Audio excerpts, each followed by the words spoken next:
Chapter 3.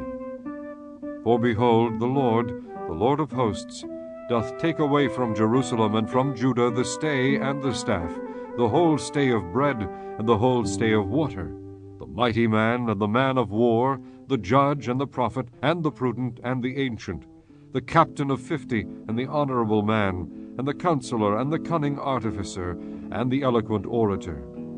And I will give children to be their princes, and babes shall rule over them. And the people shall be oppressed every one by another, and every one by his neighbor. The child shall behave himself proudly against the ancient, and the base against the honorable. When a man shall take hold of his brother of the house of his father, saying, Thou hast clothing, be thou our ruler, and let this ruin be under thy hand.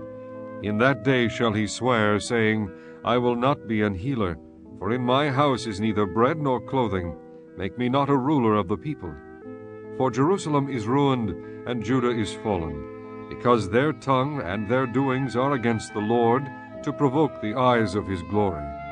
The shew of their countenance doth witness against them, and they declare their sin as Sodom, they hide it not.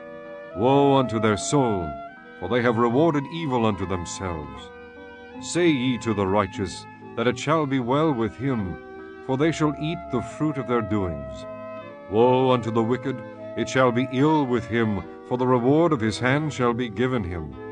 As for my people, children are their oppressors, and women rule over them.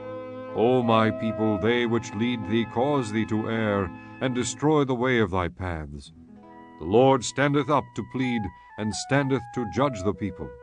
The Lord will enter into judgment with the ancients of his people, and the princes thereof. For ye have eaten up the vineyard, the spoil of the poor is in your houses. What mean ye that ye beat my people to pieces, and grind the faces of the poor, saith the Lord God of hosts? Moreover the Lord saith, Because the daughters of Zion are haughty, and walk with stretched forth necks and wanton eyes, walking and mincing as they go, and making a tinkling with their feet, therefore the Lord will smite with a scab the crown of the head of the daughters of Zion, and the Lord will discover their secret parts.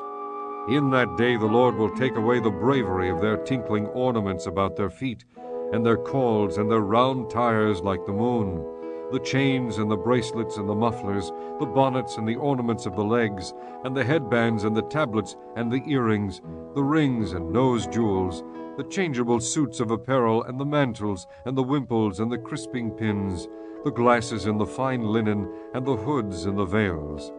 And it shall come to pass, that instead of sweet smell there shall be stink, and instead of a girdle a rent, and instead of well-set hair baldness, and instead of a stomacher a girdling of sackcloth, and burning instead of beauty.